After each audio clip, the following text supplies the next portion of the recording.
Ça va devenir une série à part entière, les dessous. Après les dessous du Daghestan, les dessous du Mexique et les dessous de je sais pas pour la prochaine fois. Du coup, aujourd'hui, épisode de podcast chill, tranquille. Je vais vous parler de mon voyage au Mexique, de mon aventure au Mexique. Je vais vous parler de trucs dont j'ai pas parlé dans la vidéo YouTube. Parce que oui, j'ai sorti une vidéo YouTube à ce sujet-là. J'ai sorti aussi des réels sur TikTok aussi. En vrai, ça commence à faire un moment. Je sais plus quand est-ce que j'ai sorti cette vidéo. Je crois que c'était cet été. Ça devait être en juin. Je crois que c'était en juin. En sachant que je suis parti au Mexique en février. C'était en février-mars. En début d'année, là, on est à la fin d'année. Donc, il y a beaucoup de temps qui s'est écoulé. Comme d'habitude, en fait, j'ai l'impression de faire une Daghestan bis. C'est-à-dire que je vais dans le pays, je fais l'aventure, je fais les vidéos, je fais le contenu, je fais le camp, et je sors les vidéos hyper en retard. C'est quelque chose dont, du coup, que j'ai refait là avec le Mexique, et que j'ai plus envie, enfin j'ai plus du tout envie de faire ce modèle-là pour les prochaines fois que je refais des camps ou je refais des voyages, parce que j'ai l'impression de perdre beaucoup de proximité avec les gens qui me suivent, en fait, avec vous, avec les gens sur Instagram.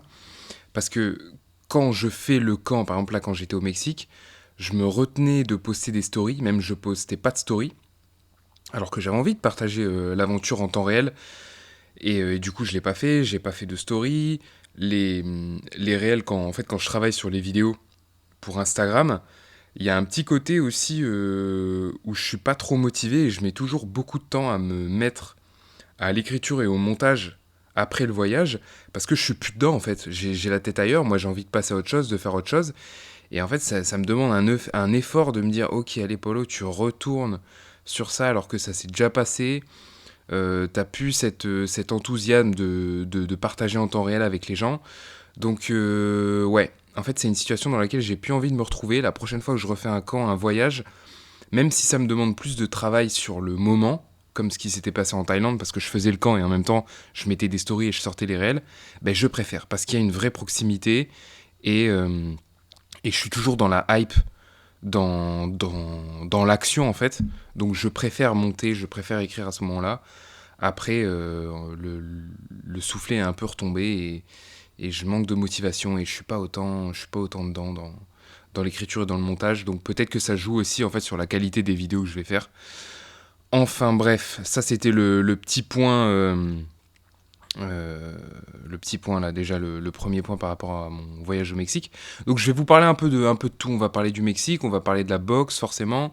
Je vais vous parler aussi de quelques sujets auxquels j'ai pensé en fait pendant cette période. On va parler aussi des apprentissages humains. Et je vais vous parler aussi d'un truc hyper humiliant qui s'est passé au Mexique. Donc là, je suis en train de vous teaser. Et je ne vous parle pas du sparring dans la première salle de Canelo. Je vous parle pas de ça. Si vous avez vu les vidéos, si vous me suivez sur Instagram et même dans la vidéo YouTube, vous savez de quoi je parle. Il y a eu un sparring qui était très compliqué, dans lequel je me suis fait fracasser et je l'ai pas mis dans la vidéo parce que c'est hyper humiliant et même en fait avec du recul, bon ça on en parlera, mais en fait j'en retire rien du tout en fait de la vidéo, ça sert à rien de la mettre et je vous dis pas ça en mode j'ai pas envie de me taper la honte pour protéger mon ego, etc. Vraiment, en vrai, il y a pas d'intérêt. Je vais pas avoir d'apprentissage à regarder cette vidéo et vous allez rien apprendre non plus. Bref, je parlais pas ça, je vous parlais d'un autre moment honteux qui s'est passé au Mexique. Je vous en parlerai. Petit indice pour vous garder en haleine, testicules. Voilà. Vous verrez bien de quoi il s'agit. Un talisman chinois au fin fond du Mexique dans ce trou perdu? Mon oncle ne plaisantait pas en parlant de dispersion aux quatre coins de la planète. Alors le premier truc par rapport au Mexique duquel j'ai envie de parler, c'est que à la base, j'étais parti pour rester 2 mois, voire 3 mois au Mexique. On était plus sur 3 mois. Parce que là, je suis un peu dans ma période Bah, je voyage, j'en ai parlé dans les précédents podcasts, et je suis un peu aussi en mode repérage de pays, j'en profite pour visiter le monde, et aussi avec l'idée de me dire, tiens, dans quel coin je m'installerai, plus ou moins sur le long terme, pourquoi pas aussi penser à l'expatriation. Bon là je suis vraiment au tout début j'envisage, mais je suis encore avant d'envisager quelque chose, je suis vraiment au tout début. C'est quelque chose auquel je pense très rapidement. Ça, on en parlera dans d'ailleurs le prochain podcast. Je vais faire un podcast sur le voyage, le nomadisme digital et un petit peu l'expatriation vite fait. On va aborder un peu ce sujet-là. Mais bref, là, c'est pas le sujet d'aujourd'hui. Mais tout ça pour dire que je m'étais dit, ok, le Mexique, on va voir. C'est une partie du monde dans laquelle je suis jamais allé, Amérique latine. Ça change beaucoup de ce que j'ai déjà vu.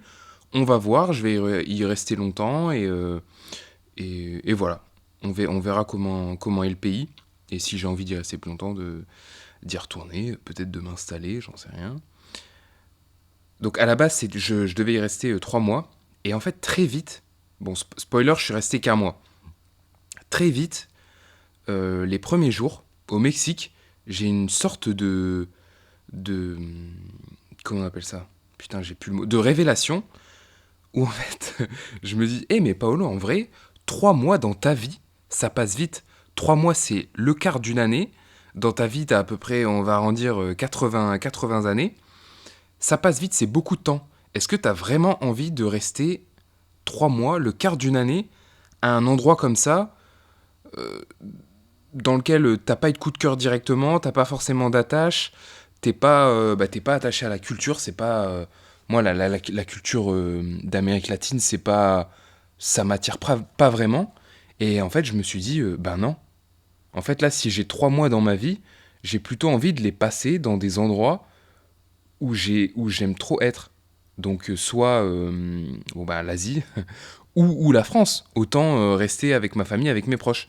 Et du coup, très vite, je me suis dit, ouais, non, en fait, le Mexique, je vais y rester un mois pour faire le camp, pour faire la vidéo, prendre l'XP que j'ai envie de prendre en boxe anglaise. Et voilà, je vais pas rester plus longtemps. Et j'ai vu ce que j'avais envie de voir. Et aussi, en fait, un mois, c'était suffisant aussi pour me dire que c'est pas forcément un endroit dans lequel j'ai envie de rester.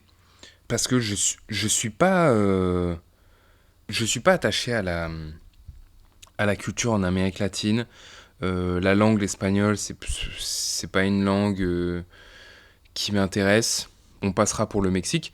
Après, c'était une bonne découverte. Là, je vais vous en parler. J'ai noté quelques points. Je vais vous en parler un petit peu plus en détail. Déjà, l'ambiance globale, le préjugé que j'avais sur le Mexique, c'est que c'était un peu ghetto, un peu dangereux. Moi, tu me disais Mexique, je pensais directement à...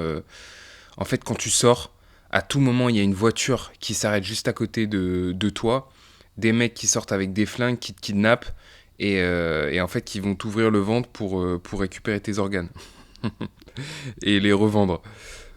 Moi, tu me dis Mexique, je pensais à ça direct. Et en plus, Guadalajara, donc la ville où on est allé, c'est pas la ville, c'est pas le coin le plus chaud du Mexique, mais quand même, ça fait partie des zones qui peuvent un peu craindre. Euh, Moi, globalement, là, pendant un mois, avec Stéphane aussi qui m'accompagnait, on n'a pas vu de dinguerie. Euh, Aussi, après, faut le dire, on n'est pas allé dans les coins glauques ou dangereux de Guadalajara. On est resté, nous, on était dans le centre-ville. Donc, le centre-ville, ça va, il y a des touristes, c'est tout. D'ailleurs, j'étais assez surpris de voir dans le centre-ville les places, comment on appelle ça?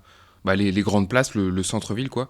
C'était très beau, vraiment très beau. Je pensais pas que c'était autant, pas développé, mais classe. J'ai envie de dire ce mot-là. Je m'attendais pas à ce que le Mexique soit aussi classe.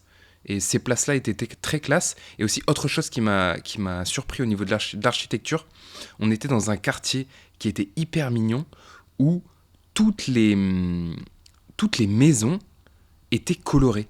Donc t'avais des couleurs qu'on voit pas du tout en Europe, en France, peut-être un peu...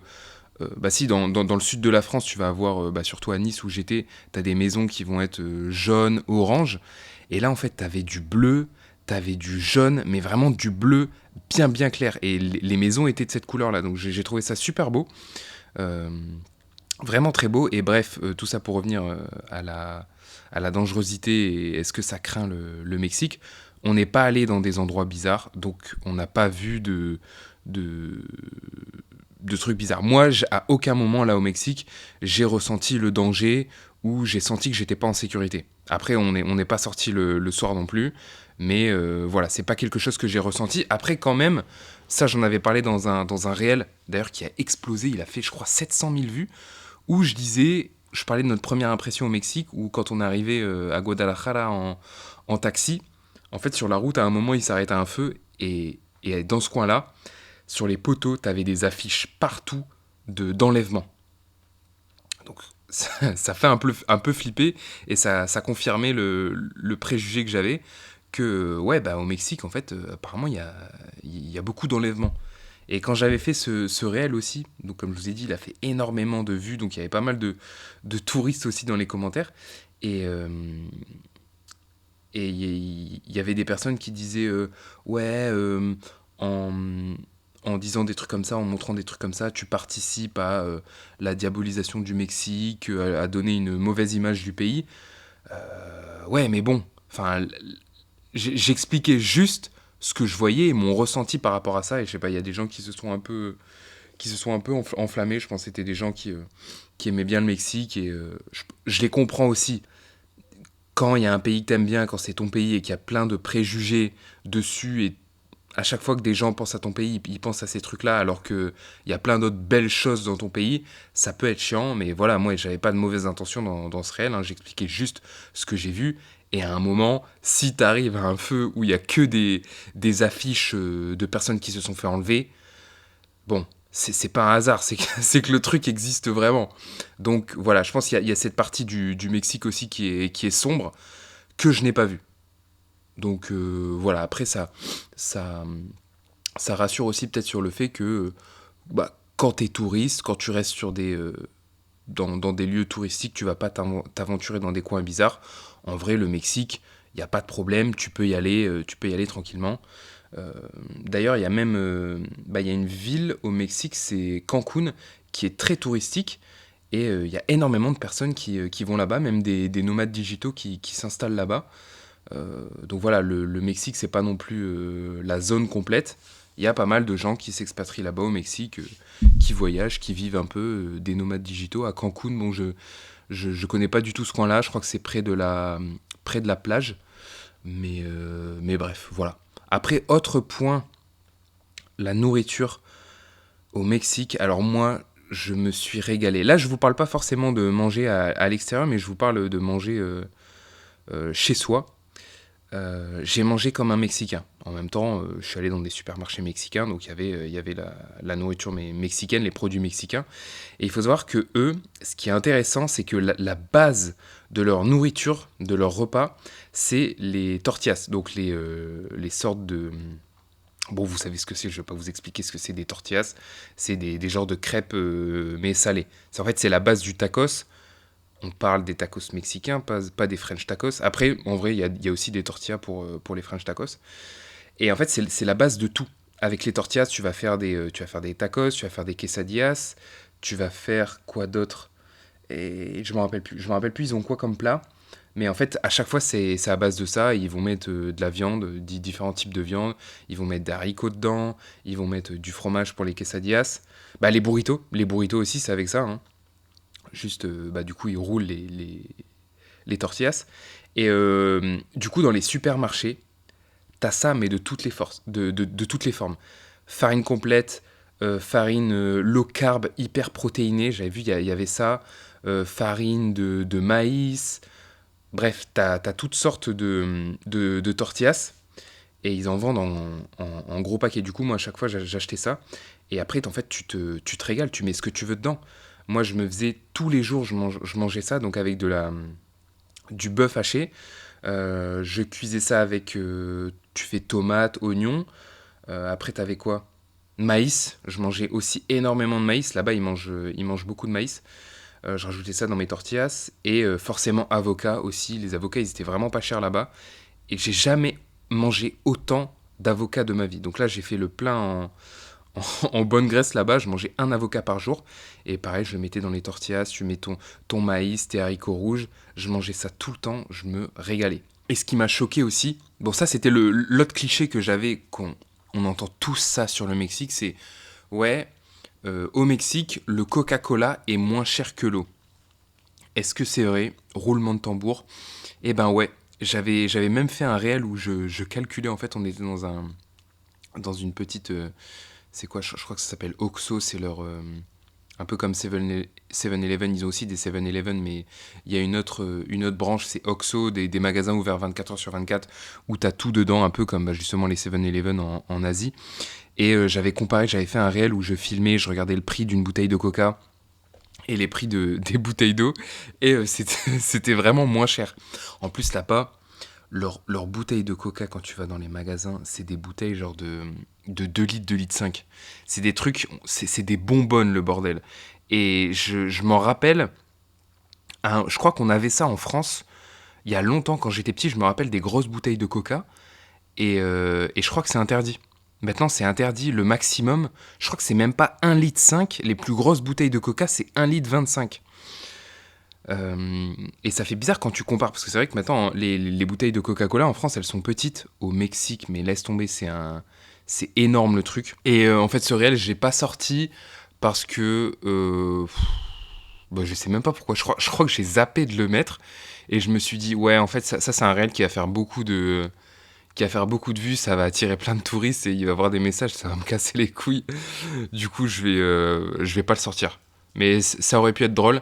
Ça aurait pu être drôle, mais c'est vrai que ça n'avait aucun rapport avec la boxe anglaise au Mexique.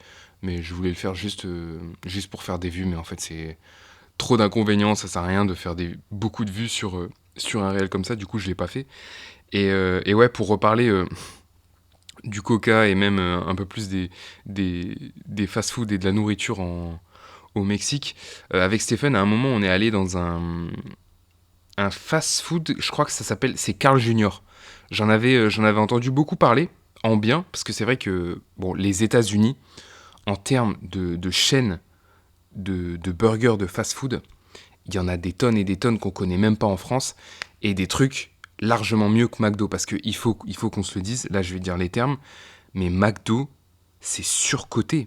Enfin, les burgers, maintenant avec les burgers signature, ils font des trucs bons, mais McDo, je pense que si t'es aux États-Unis et que tu peux faire la comparaison avec tous les fast-food qu'ils ont, McDo, ça doit être le dernier. Donc nous, on se tape ça en France, alors que eux, ils ont des dingueries. Et bref, tout ça pour dire que du coup, il y a les mêmes branches, les mêmes marques de fast-food qui sont aussi au Mexique. Et moi, je voulais tester le Carl Junior parce que j'en avais entendu du bien.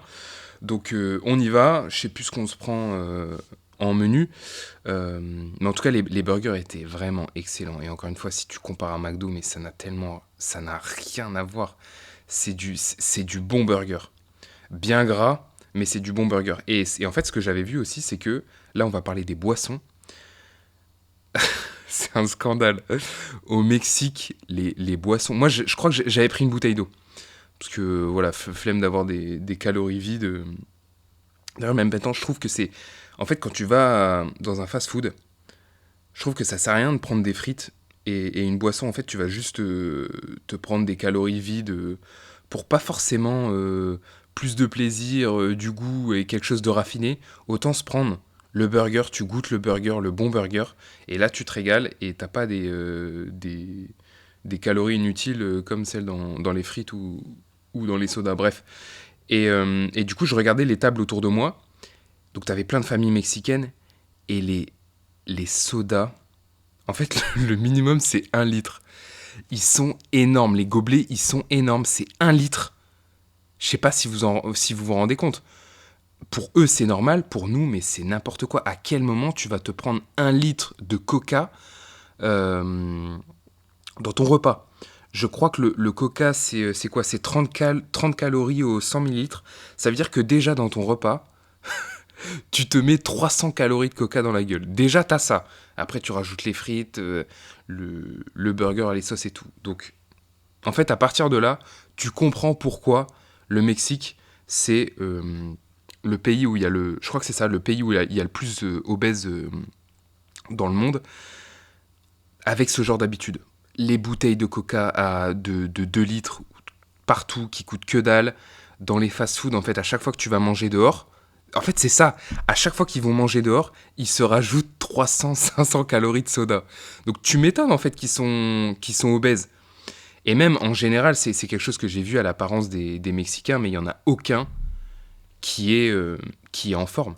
Et quand je compare avec le Daghestan, c'est choquant. Et tu vois que c'est juste des petites habitudes comme ça dans le pays qui fait que toute une population est plus ou moins en forme ou pas.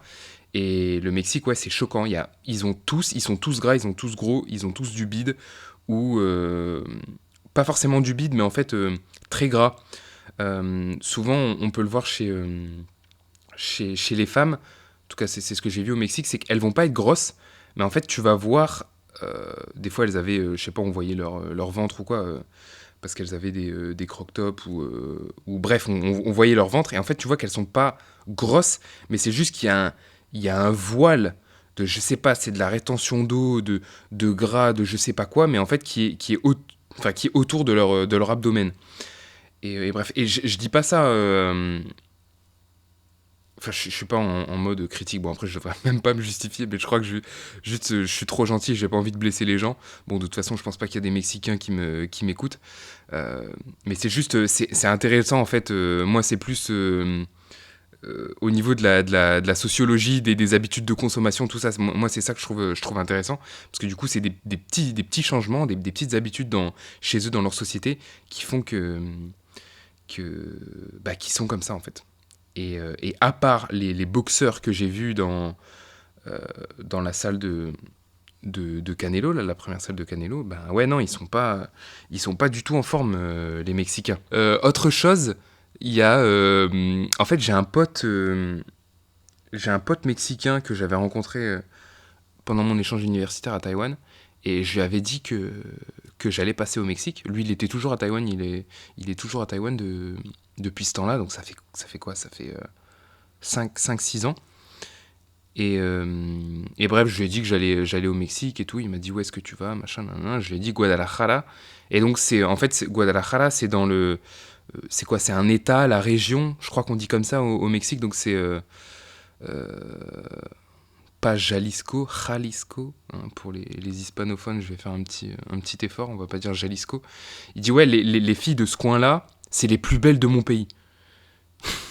Il nous a dit ça, et avec Stéphane, bon, je l'ai dit à Stéphane, et on s'est regardé, on a dit, mais qu'est-ce qu'il raconte ce BO? Au Mexique, c'est surprenant à quel point... Bon, encore une fois, j'ai pas envie d'être méchant, hein, là je suis juste en mode sociologue, anthropologue, mais c'est surprenant à quel point les Mexicaines ne sont pas attirantes du tout. C'est vraiment le pays dans lequel je suis allé où je n'ai pas vu une seule belle femme. Vraiment. Donc je sais pas si c'est question d'habitude, je sais pas si c'est juste mes goûts personnels, mais on était assez d'accord avec Stephen, et c'était choquant. Et on s'est dit, frérot, si là, c'est les plus belles femmes de ton pays, commencez ailleurs.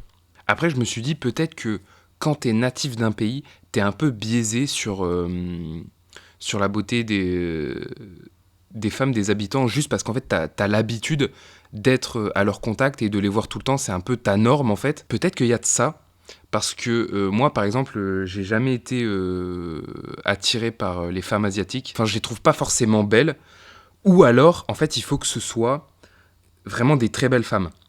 Je m'explique, j'ai un peu une théorie là-dessus, mais par exemple, bon, moi, mon type, c'est plus européenne, en fait. Et ça rejoint aussi peut-être le fait que, en fait, je suis européen, j'ai l'habitude de voir des européennes, donc c'est les femmes que je vais trouver les plus belles. Et en fait, imaginons une européenne, une française, qui serait encore une fois, c'est pas pour être, je vais utiliser des notes, c'est pas pour être méchant, pour dégrader qui que ce soit, c'est juste que c'est plus facile à expliquer comme ça. Mais par exemple, une Française, une Européenne qui sera 5, 6 sur 10, je vais pouvoir la trouver belle.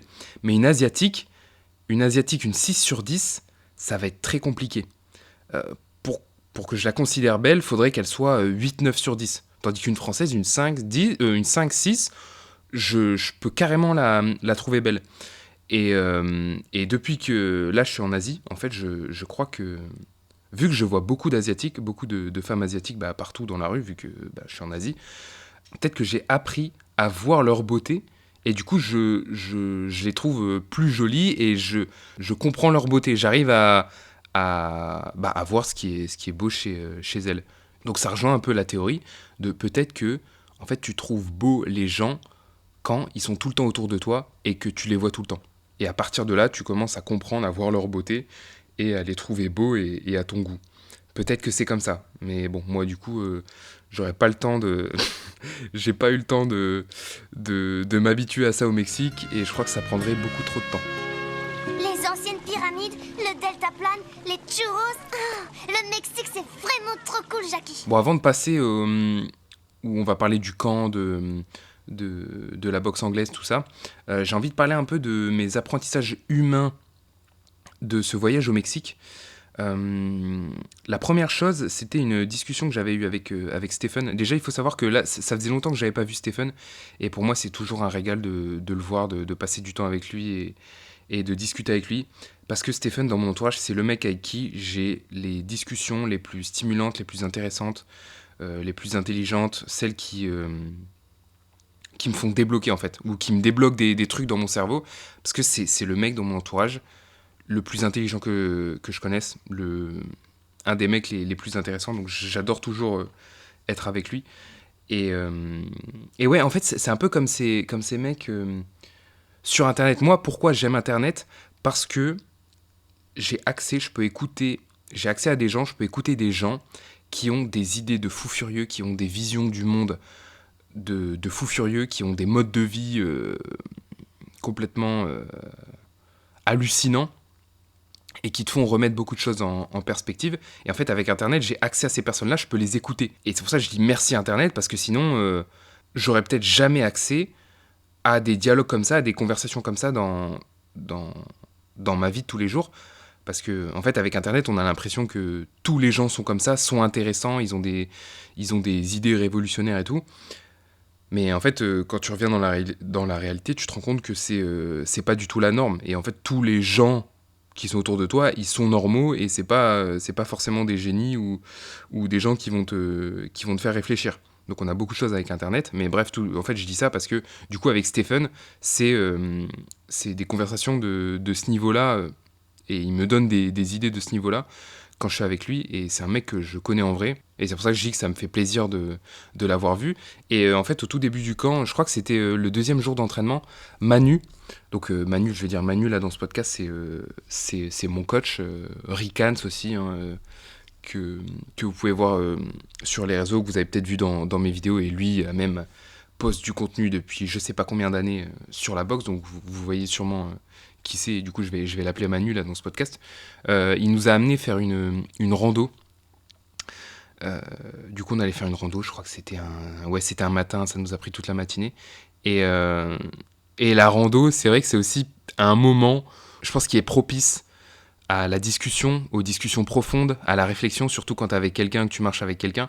Et bref, sur le retour, j'avais une discussion avec Stephen qui était super intéressante et que j'ai envie de vous partager, parce que peut-être que je suis curieux de savoir, peut-être que vous êtes aussi dans mon cas, peut-être que vous avez le même problème que j'ai exposé à Stephen, et il m'avait donné des bons conseils, donc je vais vous partager ça. En fait, moi, là, à cette époque, c'était un peu c'était ma préoccupation du moment, ou on va dire mon problème du moment. J'y pensais et je l'ai partagé avec Stephen. En fait, je lui avais dit que à chaque fois que je vais revoir quelqu'un que j'ai pas vu depuis longtemps, donc que ce soit un ami, membre de la famille ou quoi, en fait, dans ma tête, je vais imaginer le moment, avant qu'il se passe, avant qu'il arrive, comme étant un moment magnifique, vraiment génial. J'ai trop hâte que je voie la personne, que je passe du temps avec la personne, et j'imagine même le moment où on se revoit. C'est-à-dire où, vous voyez, où on a les premiers regards, où on va se faire la bise, on va se serrer la main, on aura le premier contact visuel. Et en fait, j'imagine ce moment comme... putain, trop bien, je ressens les émotions en moi qui sont trop bien. C'est un moment magnifique qui fait du bien à tout le monde. Et en fait, dans la réalité, quand ça se passe vraiment, c'est pas du tout comme je l'imaginais. Donc c'est bien, je suis content de voir ces personnes-là, mais en fait, dans mon esprit, je voyais ce moment-là de retrouvailles avec la personne magique. C'est vraiment le mot magique. Et en fait, on pourrait même rajouter une image. C'est comme si à ce moment-là, il y avait des confettis partout, il y avait de la musique, il y a un groupe de, il y a un groupe de guitaristes qui viennent, qui commencent à chanter. Il y a des danseurs partout. Il y a des, vous savez, les trucs pour les anniversaires là où on souffle dedans, là, les serpentins qui font.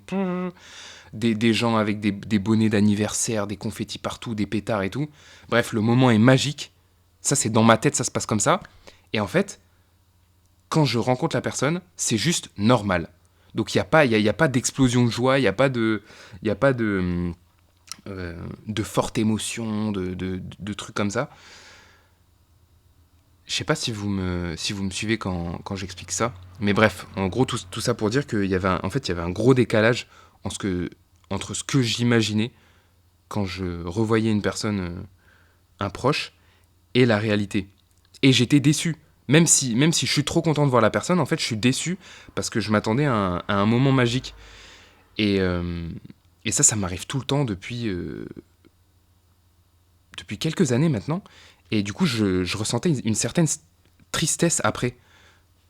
J'étais déçu et j'étais triste parce que je m'attendais à un moment magique. Et en fait, j'avais juste un moment normal avec ces personnes. Et Stéphane, il m'a dit un truc super intéressant. Il m'a dit, non mais tu sais, Paolo, en fait, c'est à toi de créer ce moment magique. Et là, waouh, ça a été un putain de déblocage. Et j'ai compris, en fait, je me suis dit, en fait, si le moment est pas comme je l'imagine dans ma tête avec des confettis, de la musique et tout, bah c'est juste que peut-être que mon énergie, en fait, elle est pas bonne. En fait, je mets pas assez d'énergie. En fait, c'est à moi de créer ce moment-là. C'est à moi de montrer mon enthousiasme plus, de mettre de l'énergie, pourquoi pas faire des cadeaux ou aussi exprimer mes sentiments. Bon, bah ça, c'est un truc qui est trop difficile et je pense que c'est pour ça que je me sens triste. Bon, pas de là à pleurer, à me morfondre, mais je veux dire, j'ai un petit sentiment de tristesse. Et je crois que ça vient de juste que j'ai pas réussi à exprimer mes émotions et l'amour ou l'amitié que je peux avoir envers ces gens-là. Et du coup, en fait, c'est quelque chose que je garde. Et c'est pour ça que je suis triste, en fait, après. Et voilà. Et du coup, le conseil de Stéphane, il est top. Ça va être dur à mettre en place, mais c'est ce truc-là, du coup, ce moment magique, c'est à moi de le créer. Avec mon énergie, avec des choses que je vais pouvoir dire, exprimer. Pourquoi pas faire une surprise à ces personnes-là, que ce soit un cadeau ou n'importe quoi. Mais en fait, la responsabilité, elle est de mon côté. Si je veux que ce moment soit magique, je vais pas attendre que les personnes le font. C'est à moi de le créer, ce moment-là.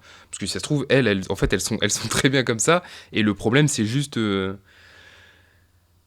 par rapport à moi. Enfin bref, voilà, petit partage que je voulais vous faire par rapport à ça. Je suis curieux de savoir si je suis vraiment le seul à ressentir ce genre de choses ou pas. Mais du coup, ça m'a donné une solution et une nouvelle perspective que... En fait, je dois prendre cette responsabilité-là de créer ces bons moments. Et je trouve que ça fait du bien. Parce que du coup, je vais pas rester en position de mec victime qui se dit à chaque fois que je revois des gens, mes proches, c'est je suis triste, je suis déçu parce que c'est pas comme je l'imaginais. Bah non, prends tes responsabilités comme dans tout. En plus, moi c'est le leitmotiv dans ma vie en fait, de prendre ses responsabilités pour tout. Pour le travail, comment tu gagnes ton argent, les résultats que tu as dans tout ce que tu fais, que ce soit l'entrepreneuriat, le sport ou n'importe quoi, la création. Tu es responsable à 100% de ce que tu fais et des résultats que tu as. Et là, pour les émotions, pour le social, c'est la même chose. Tu es 100% responsable de ce qui t'arrive. Donc voilà, à bosser pour les prochains jours, les prochains mois, les prochaines années et le reste de ma vie, c'est un truc qui va me rester pendant longtemps. Et par rapport à Manu, il y a beaucoup de choses que j'ai apprises aussi avec lui. Donc là, je parle pas de la boxe, de technique de boxe, on en parlera après. Mais là, je parle de humainement, en fait, par rapport à sa personnalité. Déjà, en fait, j'ai envie d'un peu de parler de lui, de dire comment je l'ai connu, en fait, comment j'ai connu Manu, pourquoi je suis allé dans son stage. Alors, déjà, en fait, Manu, euh, c'est un mec qui publie du contenu sur la boxe depuis perpète, les gars. En fait, depuis Dailymotion déjà, donc avant qu'il y ait des gens qui publient réellement sur YouTube. Et il a commencé YouTube aussi quand tout le monde a commencé sur YouTube. Donc je crois que ça fait 10 ans qu'il publie des vidéos sur sa chaîne YouTube. Et moi, ce que je trouve ça fou déjà, ce qui est hyper inspirant, parce que c'est un passionné, c'est que en fait, il a dédié toute sa vie là à la boxe, en fait, à créer du contenu sur la boxe. Moi, je trouve ça fantastique. Et aujourd'hui, il publie encore partout, YouTube, Instagram, newsletter, juste sur un sujet qu'il a poncé à fond. Et ça, je trouve ça incroyable. Et bref, tout le monde qui est à peu près de mon âge, qui s'est intéressé de près ou de loin à la boxe, qui utilise les réseaux sociaux, est tombé une fois dans sa vie sur des vidéos de Manu, de Ricans. Même moi qui, à l'époque... Donc là, je vais vous parler il y a peut-être 5-6 ans, ouais, 4-5 ans. En fait, j'avais vu Manu apparaître dans des vidéos d'autodisciples et de Missor à l'ancienne. Donc, en fait, je voyais que, bon, de temps en temps, il y avait des apparitions, il traînait un peu comment on va appeler ça, dans ce coin de YouTube.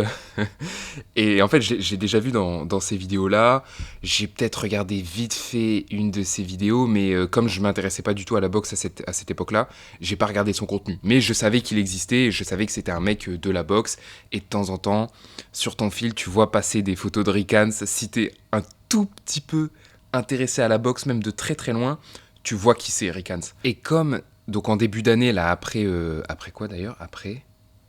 Bah, j'étais en Thaïlande et je cherchais une nouvelle destination pour continuer une de mes quêtes secondaires de tour du monde des arts martiaux.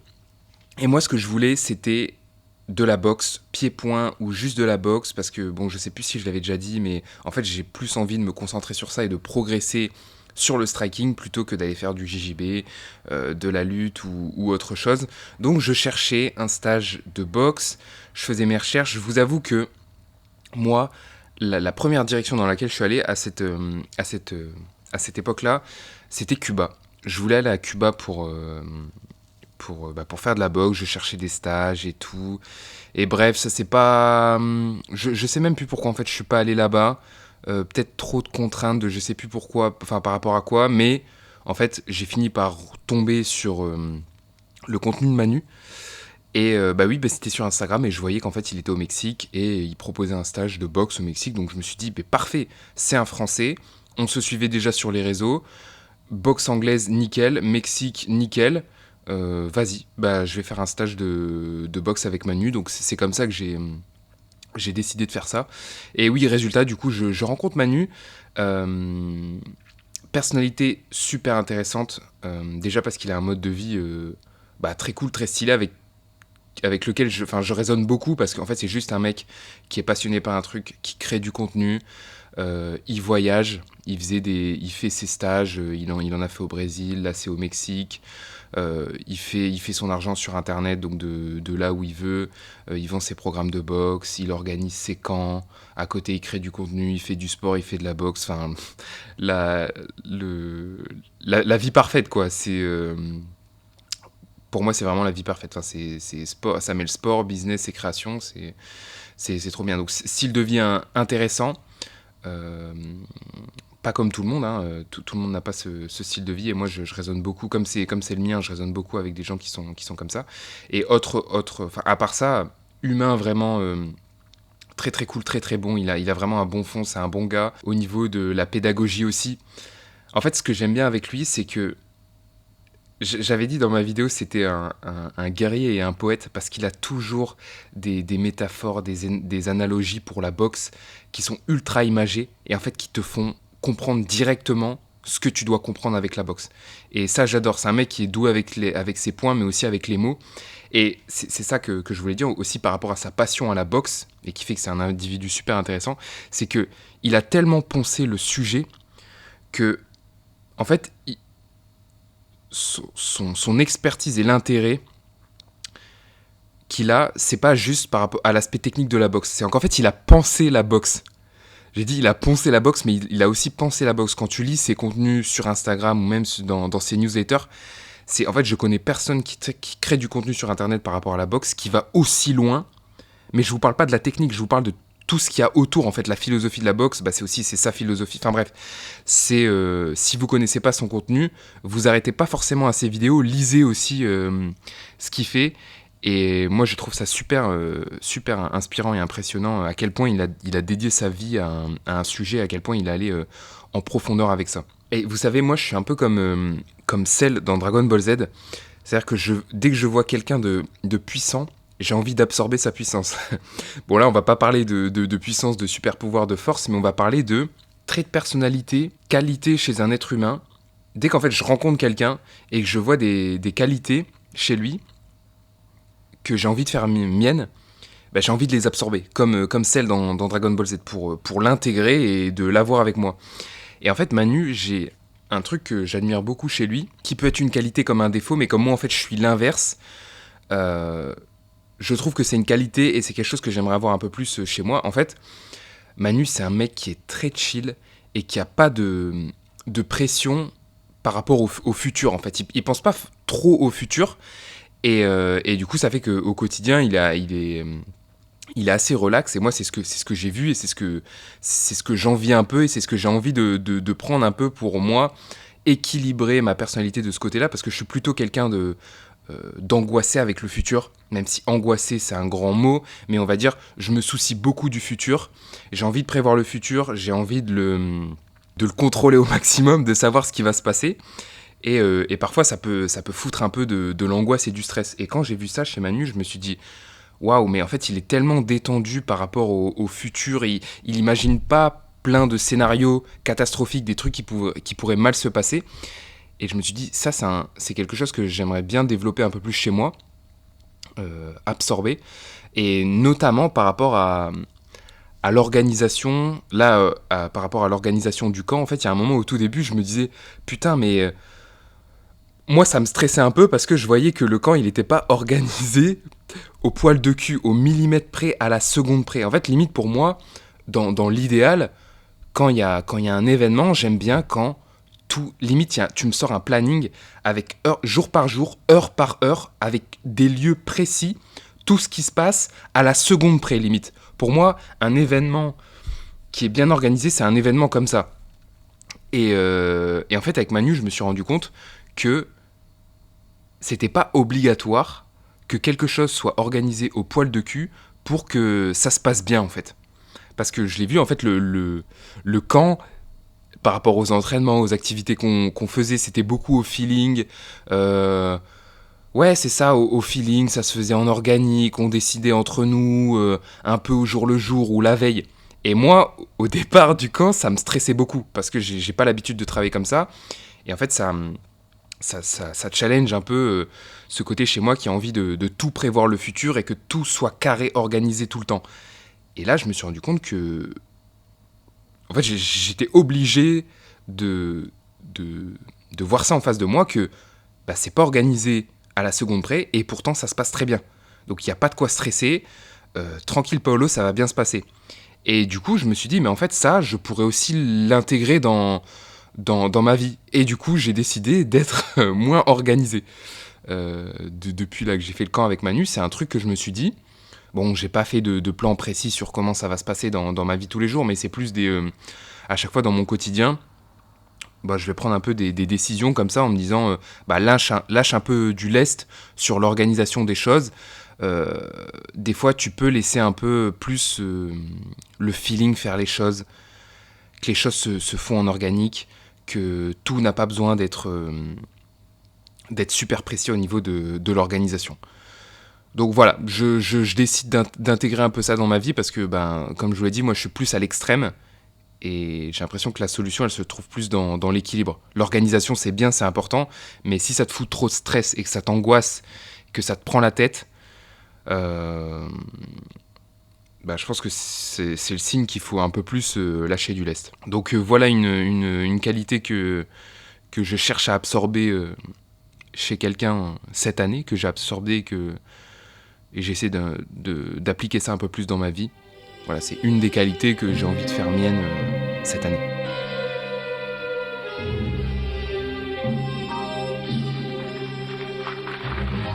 Et par rapport au contenu du camp, là on va parler de la boxe. Le camp de Manu, c'est vrai que je crois que j'ai pas été très clair dans la vidéo YouTube, où je sais pas si on comprend vraiment combien de temps ça a duré. Mais en gros, ce que proposait Manu, c'était un camp de boxe au Mexique de 10 jours. 10 jours d'entraînement, entraînement 2 fois par jour. Donc voilà, et après, on avait convenu ensemble que j'allais m'entraîner avec lui, il allait me coacher pour que ça fasse un mois en tout. En gros, je restais un mois au Mexique, et du coup, il y avait 20 jours où on était juste à deux, et il allait me coacher. Ah oui, j'ai oublié de dire aussi, pendant les 10 jours, on était plusieurs. Il y avait 3 Français avec moi, enfin 2 Français et un Suisse. D'ailleurs, s'ils m'écoutent, dédicace à eux. Donc on était 4 à faire ce camp de 10 jours de boxe, et après moi je suis resté avec Manu, et on s'est entraîné ensemble, il m'a coaché. Le camp de boxe, par rapport à la difficulté, donc c'était difficile. Ça je l'avais dit, je crois même que en fait c'est le titre de ma vidéo, c'était le camp le plus difficile, pourtant pas cardio. Il m'a pas challengé physiquement, mais mentalement, aïe aïe aïe, c'est dur. Mentalement c'est dur, parce qu'on a répété beaucoup de fois les mêmes choses. Après, c'est comme ça, hein, c'est l'apprentissage, en fait. L'apprentissage, c'est juste de la répétition et du feedback. Donc, clairement, on n'a eu que ça. On a eu énormément de répétitions et énormément de feedback. Et c'est ça qui peut être... qui est challengeant mentalement, parce que tu répètes les mêmes choses. Donc des fois, tu peux t'ennuyer, mais en fait, la boxe, c'est ça. Hein, c'est juste maîtriser parfaitement les basiques. Donc, il faut répéter, et plus du feedback. Et ça, pour le feedback, il faut mettre son ego de côté. C'est vraiment pas facile. Et les gens qui arrivent à aller très loin dans une discipline et dans l'apprentissage, c'est des gens qui arrivent à mettre leur ego de côté et juste à foncer et à continuer malgré les remarques qu'on peut leur faire, et comprendre qu'en fait le feedback c'est pas mauvais, c'est pas contre ta personne en fait, faut pas le prendre personnellement, c'est comme ça en fait. Et d'ailleurs Manu nous avait dit un truc trop intéressant. Il avait vu que pendant une séance je sais plus qui, un de nous qui était un peu, ça se voyait, il était un peu sur les nerfs, et il nous avait dit que en fait il faut prendre sa voix et ses remarques comme les notifications de son téléphone. C'est-à-dire que quand il te dit un truc, parce qu'il arrêtait pas de nous répéter, mais ça c'est bien, moi j'adorais, parce que c'est une très bonne façon pour apprendre et progresser vite, mais tu peux le prendre personnellement et ça peut te faire mal à l'ego. Et en fait il nous a dit qu'il fallait le voir comme des notifications sur son portable. C'est-à-dire que là, à chaque fois qu'il parle, juste il nous envoie une notif en mode « Là, ton talon est pas bon, fais attention à ton talon, rajoute plus de talons ». C'est tout, c'est une notification. Quand tu reçois une notification de ton téléphone parce que t'as plus de batterie, juste il t'informe de quelque chose.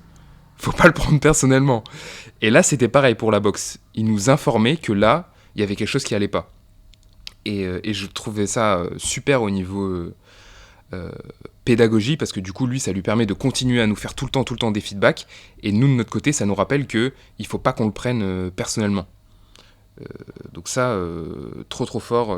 Je pense que c'est quelque chose que je réutiliserai dans le futur. Et oui, bon, tout ça pour dire que c'était challengeant. Moi, vraiment, mentalement, j'ai été poussé dans mes retranchements. Et surtout, en vrai, il y a un truc qui arrange pas la chose avec la boxe anglaise, c'est les coups dans la tête. Je vous jure que ça n'a rien à voir avec la boxe thaï ou quoi, parce que les coups, tu les reçois un peu partout. Mais en fait, quand tu reçois tout le temps des coups dans la tête, là, je vous parle pas de douleur, mais je vous parle d'un truc assez humiliant, où normalement, ta tête, ta colonne vertébrale, elle est pas censée bouger à ce point-là comme ça. Et quand tu te prends...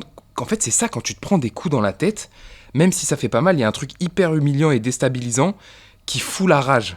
Et ça fait que quand tu faisais des sparring avec Lenny, un des gars que j'adore, il est adorable, et en fait, il y a...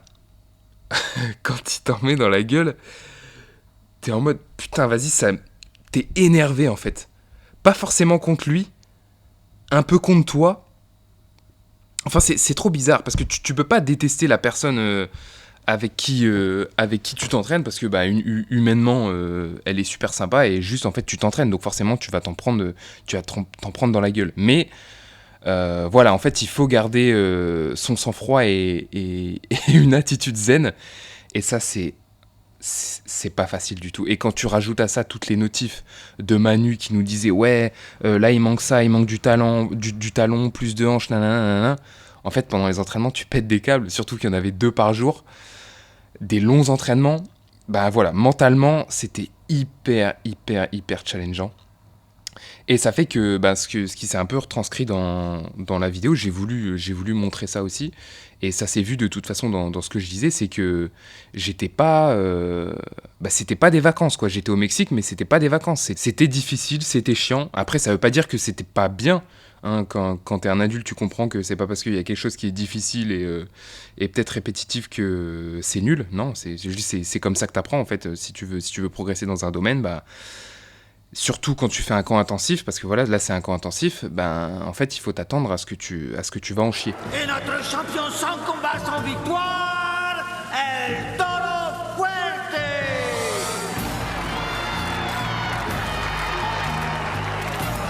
Bon, après il y a eu le fameux épisode dans la salle de Canelo, enfin dans la première salle de Canelo. Pour vous mettre un petit peu dans le contexte, en fait Manu il nous a amené dans un peu la Mecque pour les boxeurs. C'est la toute première salle de boxe de Canelo. Canelo, il vient de Guadalajara, là où on était au Mexique, et en fait, sa salle est là-bas. Il nous a amenés là-bas pour nous faire découvrir. Déjà, la salle était très très petite, il y avait énormément de monde. On est allé le jour des sparring. On savait pas vraiment si on allait faire des sparring, parce qu'il y avait beaucoup de monde qui passait. Nous on est passé plus vers la fin. En fait, on a attendu toute la matinée dans cette salle à s'échauffer, à regarder les gens s'échauffer, à les regarder combattre. Et ça je le dis dans la vidéo, mais l'ambiance était très lourde et pesante. Laissez tomber, c'était une galère. C'était une galère. En plus, on attendait, en fait, en attendant, on les regardait. Et le niveau était incroyable. C'était tous des pros, des monstres. Et moi, du coup, à la fin de la matinée, je vais faire un sparring. Là, les gars qui sont venus de France, on n'a pas tous fait des sparring dans la salle de Canelo. Je crois qu'il y avait que moi. Manu a fait un sparring aussi. Et il y avait... Youssef aussi, donc on était 3. Alors comment dire, moi je tombe sur un adversaire il est plus jeune que moi, je crois qu'il avait 18-19 ans, c'est un putain de monstre. J'ai regardé après son palmarès, Manu il m'a envoyé son classement là sur les sites des classements des boxeurs, je sais plus combien il a de fights en pro, mais je crois que c'est une vingtaine, enfin il a plein de victoires, plein de KO, un mec très chaud. Et du coup, je fais le combat contre lui, si on peut appeler ça un combat, même si on peut appeler ça un sparring. En fait, j'ai juste subi. J'en ai parlé dans la vidéo de toute façon, et j'ai même dit... Enfin, dans la vidéo, j'ai pas mis le sparring, et je disais que j'arrivais pas à le regarder. Et là, aujourd'hui, j'ai toujours pas regardé la vidéo. On est à moi plus 6. Ouais, 6-7. J'ai toujours pas regardé la vidéo. Et en vrai, ça sert à rien. Il y a même des gens dans les commentaires qui m'ont dit « Ouais, Paolo, tu devrais quand même nous le montrer et tout, t'apprendrais des trucs. » Mais en fait, non. Dans ce cas-là, non. Le mec était juste beaucoup plus fort que moi. Il y a rien à voir et à apprendre de ce sparring. Là, aujourd'hui, quand je fais des sparring en Muay Thai, je les filme, je les regarde et j'apprends, en fait. Je peux voir ce que je dois corriger, mes erreurs, les patterns que je répète tout le temps qui sont pas bons, ou voir certains patterns chez mes adversaires que j'ai bien exploités ou que j'ai pas bien exploités. Là, il y a juste rien du tout. J'étais un lapin qui se faisait chasser par un chasseur, c'est ce que je dis dans la vidéo. Et c'est marrant parce que, en fait, les réactions, j'ai eu un peu les deux sons de cloche. Donc il y en a qui étaient plus ceux qui jouaient les durs, qui disaient ouais, franchement, t'es pas fait pour la boxe, tu subis trop la pression et tout. Là, je suis en mode, les gars, j'aimerais bien vous y voir dans cet environnement. Vraiment, j'aimerais bien vous y voir. Et puis ça arrive, enfin, même les grands boxeurs, ils ressentent la pression et la peur. Là, c'était pas le problème, c'est juste que, en fait, il était beaucoup plus fort que moi. Et oui, bon, je me suis aussi fait avoir par la pression, mais bon, après, je suis pas surhumain. Là, vraiment, c'était compliqué. Bref. Et il y a les autres personnes qui disent, avec qui je suis pas non plus d'accord, qui disent ouais, t'aurais pas dû faire ça, Manu, il aurait pas dû vous faire sparer contre des pros et tout, ça sert à rien, tu vas juste être traumatisé et dégoûté de la boxe. Alors, c'est possible pour certaines personnes, mais moi, en fait, ma philosophie, c'est vraiment l'antifragilité. Donc ça, c'est un concept de Nassim Taleb, un auteur, et il fait plein d'autres trucs. Bref, il parle d'antifragilité. Et en gros, l'antifragilité, bon, c'est un concept que je pense que vous en avez entendu beaucoup parler dans des vidéos de développement personnel. Il y a beaucoup de gens qui parlent de ça, mais souvent, l'exemple qu'on va prendre, le contre-exemple, par exemple, c'est un verre. Un verre, c'est quelque chose qui est fragile. Ça veut dire que dès qu'il y aura un choc, il va se casser, il va se briser, il va se détruire. Ça, c'est l'inverse de l'antifragilité, c'est la fragilité. Quelque chose qui va se détruire avec un choc. L'antifragilité, c'est l'inverse, c'est quelque chose qui va se renforcer avec les chocs. Je sais plus, il donne quel exemple, ou souvent on donne quel exemple pour illustrer ça, mais on va reprendre l'exemple de la boxe. Quelqu'un de fragile qui va boxer, donc dans cet environnement, par exemple, là, après le sparring contre le mec chaud dans la salle de Canelo, quelqu'un de fragile, il va recevoir ce choc et en fait juste ça va le détruire, il va être dégoûté de la boxe, psychologiquement il sera traumatisé par la boxe et il va plus jamais vouloir en faire. Il est brisé.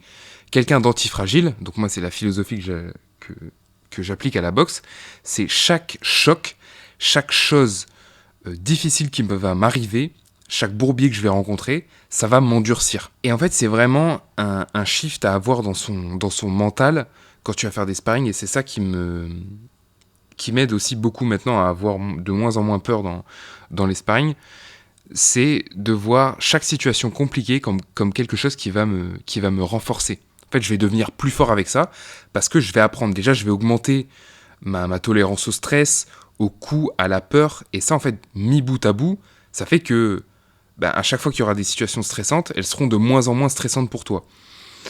Moi, c'est vraiment comme ça que je vois le truc, et en fait, concrètement, je l'ai ressenti, parce que justement, j'ai eu cette attitude que je me suis pas laissé détruire et briser par ce truc-là.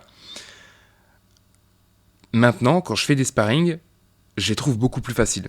Après ça, là, entre-temps, je suis allé en Thaïlande, et en fait, dites-vous, je n'ai plus peur du tout de aucun sparring parce que j'ai vécu ce truc dans la salle de Canelo en fait. Quand je compare les sparring que je peux faire maintenant en Thaïlande et ce que j'ai ressenti et ce que j'ai vécu dans la salle de Canelo, en fait à côté maintenant tous les sparring c'est du pipi de chat.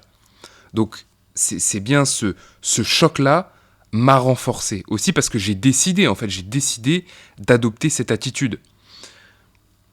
Donc voilà, aujourd'hui en fait je remercie le moi de cette période qui s'est pas dégonflé et qui s'est quand même forcé un peu de se mettre dans une position très inconfortable et qui a pas lâché parce qu'aujourd'hui en fait ça m'a renforcé, ça m'a rendu plus fort. Il y a le proverbe de Nietzsche, je crois que c'est de Nietzsche, ce qui te tue pas te rend plus fort.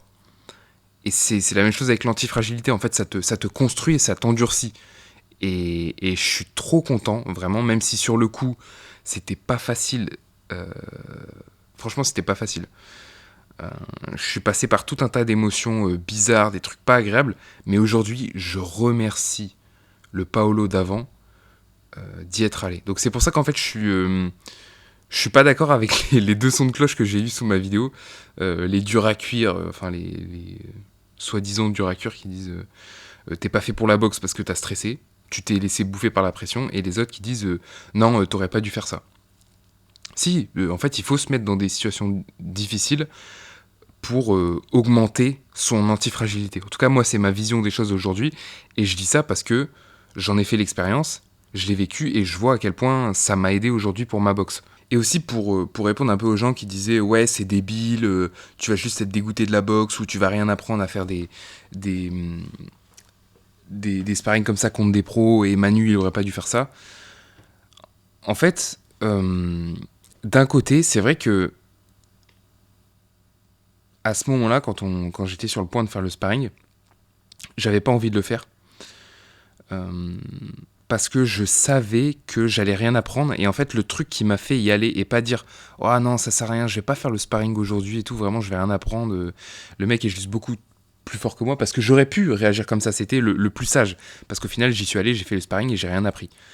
Ce qui m'a poussé à le faire, c'est par ego et le courage. Parce qu'en fait, ce que les gens ne comprennent pas, c'est que moi, ma base, ma référence, c'est l'Iliade, en fait. Ma base, c'est Hector. C'est Sarpédon qui crie à Hector. Hector, où est parti ton courage? Tu disais que tu sauverais la ville sans avoir besoin d'alliés, tout seul, toi et tes frères. Mais moi, ici, je ne vois aucun de vous combattre. Vous restez terrés comme des chiens autour d'un lion. Et c'est nous, vos alliés, qui devons mener la bataille. Regarde-moi, je viens de très loin.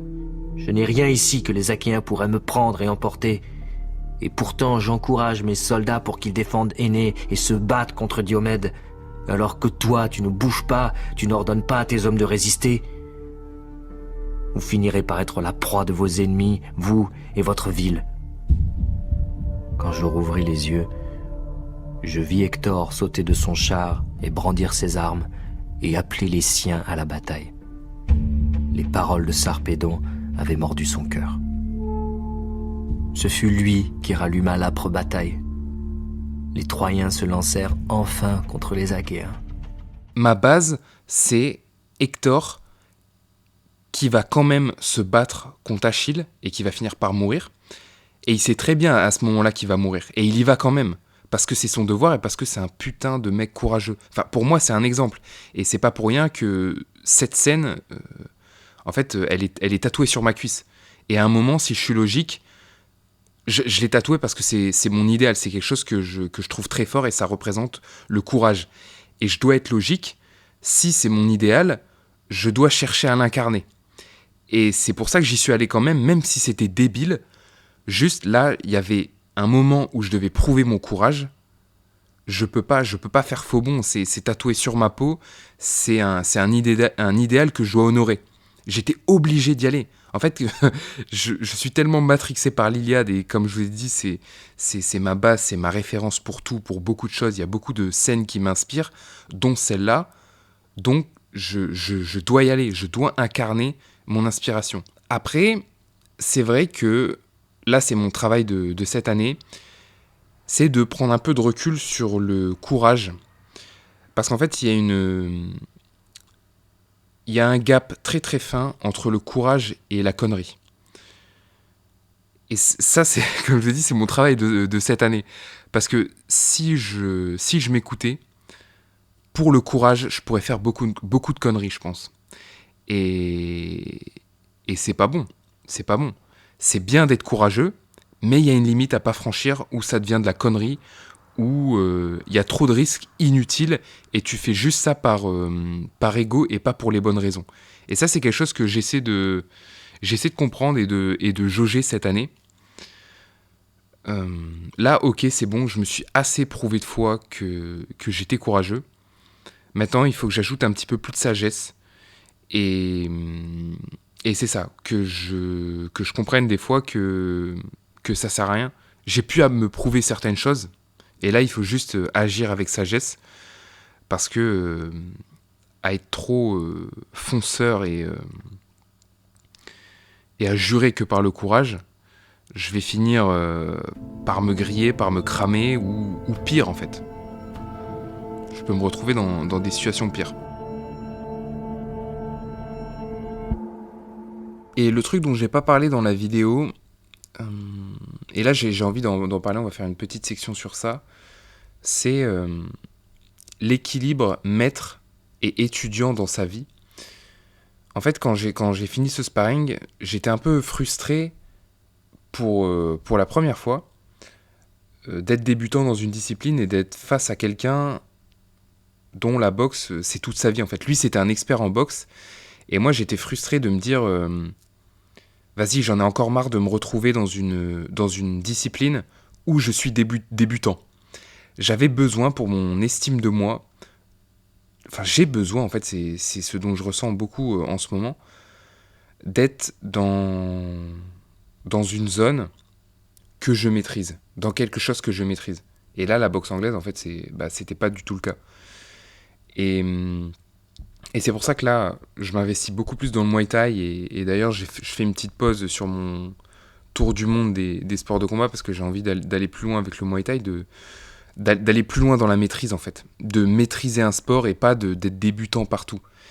Ça, c'est quelque chose que je ressens avec l'âge, que j'ai besoin, comme je vous ai dit, pour l'estime de moi en fait. Parce que je comprends que c'est important d'être étudiant, de rester étudiant, élève dans sa vie pour apprendre. Faut toujours être un élève, c'est comme ça que c'est avec cette position que tu apprends.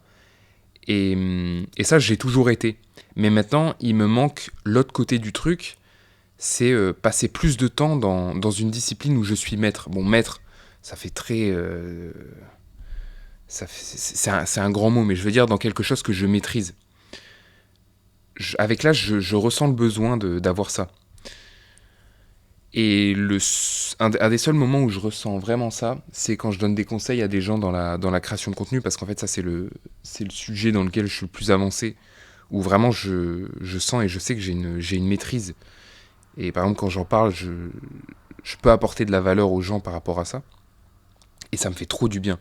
En fait, quand je suis dans cette position de donner des conseils, d'aider les gens avec mon expertise, je me sens bien. Et c'est logique, hein, c'est ce rapport-là de... Je suis dans quelque chose que je maîtrise, je suis le maître.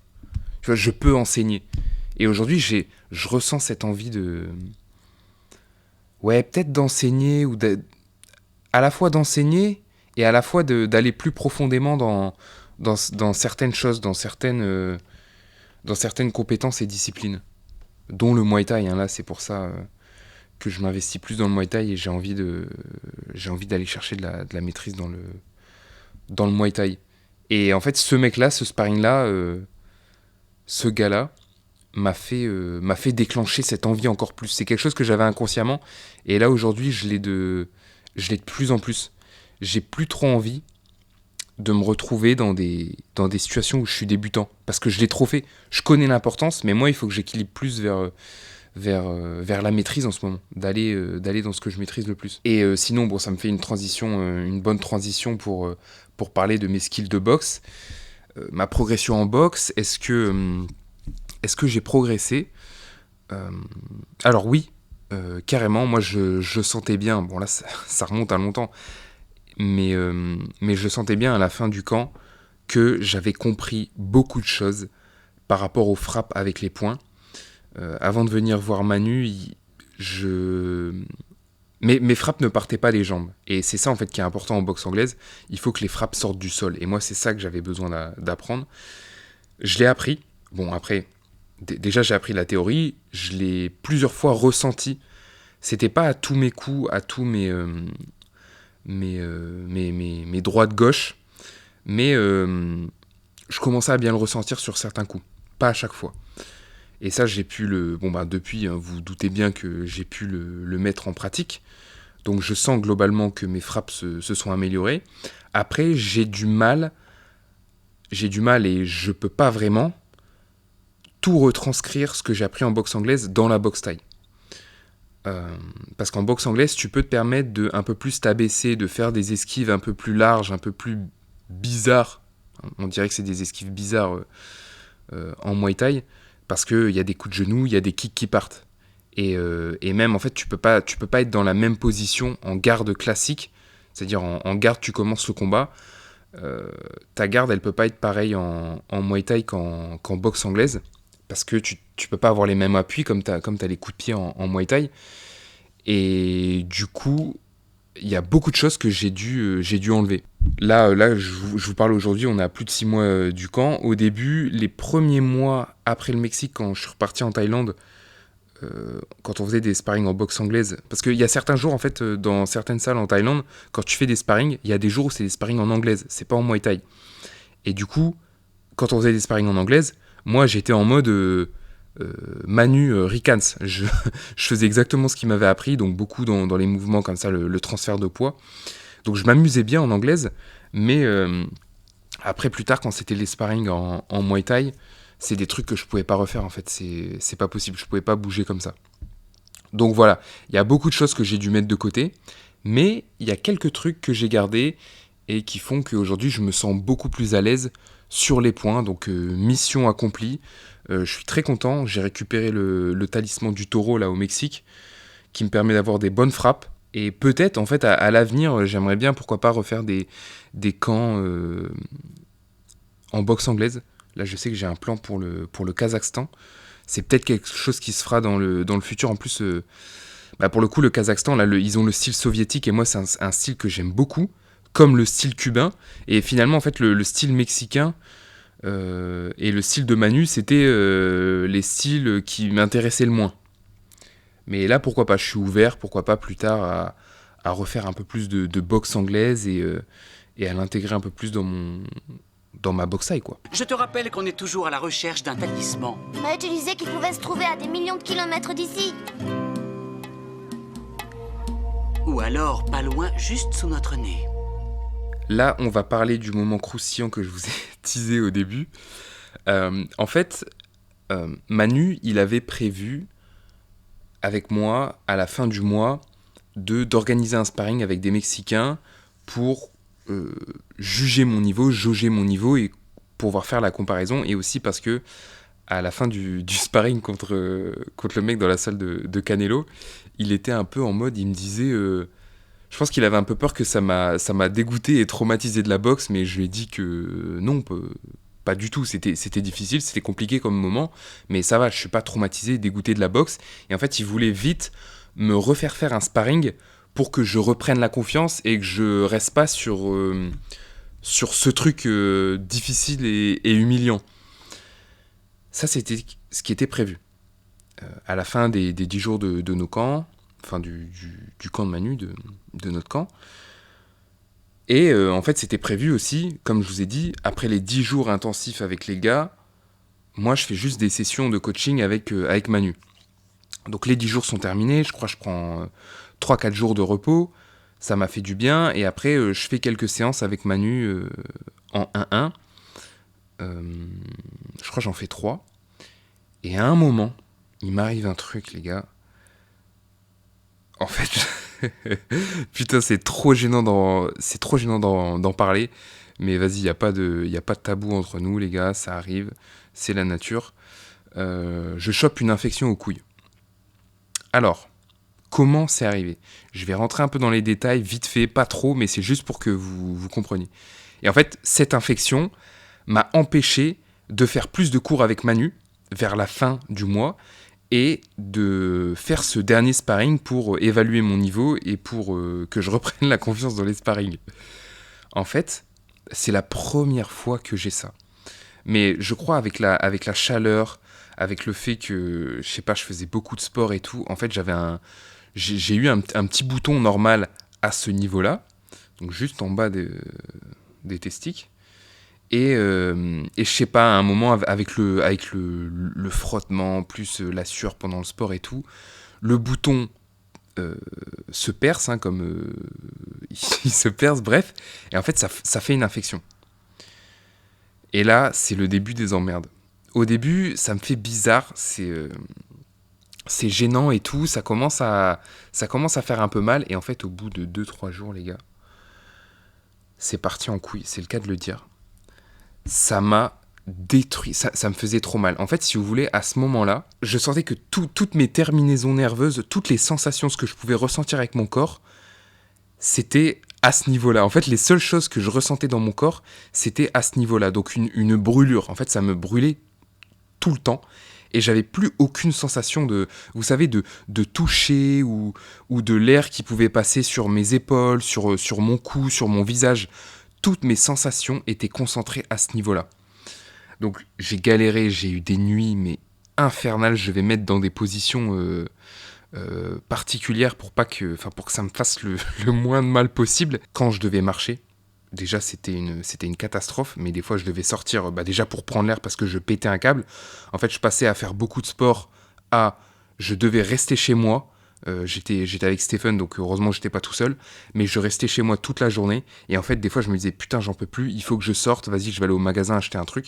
Et en fait, je galérais à marcher parce que je pouvais pas serrer mes jambes en fait. Parce que si je serrais mes jambes, Bah, en fait, l'infection, je sais pas, ça touchait l'infection, ça pressait l'infection, j'en sais rien, et ça me faisait trop mal. Ça fait que je devais marcher les jambes écartées. Et quand je croisais des gens, oh là là là là, la honte que c'était vraiment, j'étais le fou du village. En fait, non, quand tu marches normalement, tes jambes, elles sont au niveau de tes épaules, même un peu plus serrées que tes épaules, et moi, je devais marcher les jambes plus larges que mes épaules. Donc j'avais l'air d'un con, un mec trop bizarre. Les gens, ils devaient se demander ce que j'avais.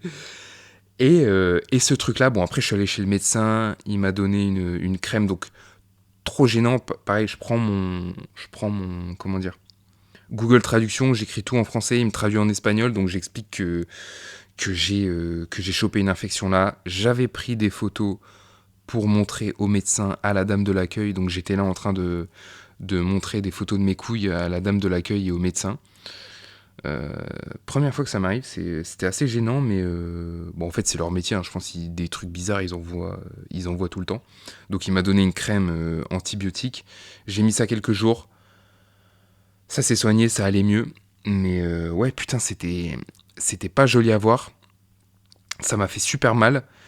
Et du coup, je suis dégoûté parce que j'ai pas pu m'entraîner avec Manu. En fait, là, j'avais une opportunité en or, c'était d'avoir le savoir de Manu juste pour moi en 1-1 tous les jours. Et j'ai pas pu avoir ça. Donc, je suis dégoûté juste pour une vieille infection aux couilles. Mais sérieux, ça arrive à qui? Juste, en fait, c'est à l'endroit tout en dessous où en fait le fait que à chaque fois je marchais et du coup ça frottait, j'en sais rien, ça s'est empiré et voilà, putain, je suis dégoûté vraiment. Mais à qui ça arrive ce genre de choses? À qui ça arrive? Et donc je termine mon séjour au Mexique comme ça, de la pire des façons. Enfin bref, à part ça, note positive sur mon stage. Manu, très belle rencontre. J'ai passé un bon moment avec Stephen. Franchement, on était dans un bon Airbnb. Là, vous voyez les photos, plutôt les vidéos dans ma vidéo YouTube. C'était super agréable. Découverte du Mexique. Bon, j'y retournerai pas forcément. Je suis pas tombé amoureux de ce pays, mais c'était agréable. Un bon moment. J'ai appris ce que je voulais en boxe anglaise. Franchement, très très bien. Au niveau du contenu que j'ai fait, vidéo YouTube, bonne stat. Je suis content. Elle a fait des bonnes stats, bien que l'histoire soit pas l'histoire que j'ai racontée soit pas la plus folle, la plus épique. De toute façon, je pourrais jamais faire comme ce que j'ai fait en Thaïlande. J'ai fait avec ce que j'avais, c'est-à-dire pas de sparring de fin comme je vous ai dit pour évaluer mon niveau, pour faire de la comparaison. C'est ce que je voulais faire en fait. Et ça dans la vidéo il y a même pas ça en fait. J'ai fait de mon mieux pour montrer l'évolution et mes progrès, mais j'ai pas pu faire comme je voulais avec un bon sparring. Franchement, ça aurait été l'idéal, mais tant pis. J'ai raconté une histoire avec ce que j'ai pu. Bon, ça c'est aussi ma marque de fabrique, hein, je me débrouille avec ce que j'ai, et je suis content de pouvoir faire une histoire parce que j'aurais pu ne pas sortir la vidéo parce que ça s'est pas passé comme prévu, comme au Daghestan au final, mais moi, toujours, je me débrouille avec ce que j'ai, je te crée une histoire. Et là, j'ai voulu faire quelque chose d'authentique, hein, même si dans la vidéo, il y a une bonne partie où je montre que c'est très compliqué, où je me plains, mais en fait, je montre l'aventure comme ça s'est passé réellement. C'était difficile, je l'ai vécu comme ça, je le montre comme ça. Voilà. Et je suis content que ça fait des bonnes stats et ça ait plu aux gens, bien que ce soit pas l'histoire la plus épique, bien que je me plains, le mindset était pas forcément au top. J'étais pas au meilleur de moi-même. Mais voilà, j'ai réussi quand même à faire une vidéo. Et c'est important pour moi de montrer ce qui se passe vraiment à chaque fois quand je fais des aventures, quand je fais des stages, quand je fais des trucs comme ça. Et c'est ce que j'ai fait. Après, quand même la déception, hein, je reviens par rapport à ça, je reviens sur ça par rapport au début, c'est le fait que je l'ai pas fait mon aventure en temps réel. Et j'ai raté pas mal de choses de proximité que j'aurais pu avoir avec les viewers. Donc ça, pareil, c'est un truc que je changerai pour ma prochaine aventure qui arrivera très vite. Je suis très impatient. Là, ça va être vraiment Bon, ça a été avec la boxe thaïlandaise. Et je vais kiffer parce que j'adore ce sport. Je me suis beaucoup entraîné, j'ai beaucoup progressé. Et j'ai trop hâte. Là, la prochaine aventure sur Instagram, si vous ne me suivez pas sur Instagram, suivez-moi. Ça va arriver là dans quelques semaines. Hein. On va commencer dans quelques semaines. Je vais commencer à en parler. Si vous me suivez déjà, restez à l'affût, ça va arriver.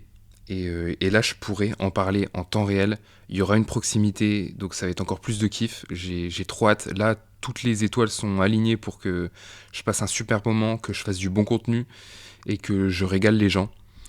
J'ai trop hâte. Donc voilà, restez branchés sur Instagram, sur YouTube aussi, ça va arriver. Et voilà. Je vous remercie de m'avoir écouté jusqu'ici. C'était mon petit récap du Mexique. On va se retrouver pour des prochains podcasts. Le prochain, comme je vous ai dit, ça va être sur le nomadisme digital. Je vais vous faire mon partage d'expérience de 2 ans là, que je voyage. On va voir les pour, les contre, les avantages, que je vais nuancer aussi. Mon but, c'est pas de vendre du rêve et c'est ça, de vendre du rêve en fait avec ce truc-là, parce qu'il y en a beaucoup qui vendent du rêve avec le nomadisme digital. Donc c'est génial hein, comme mode de vie, moi j'adore, mais c'est aussi à nuancer sur certaines choses. Et c'est ça qu'on verra dans le prochain podcast.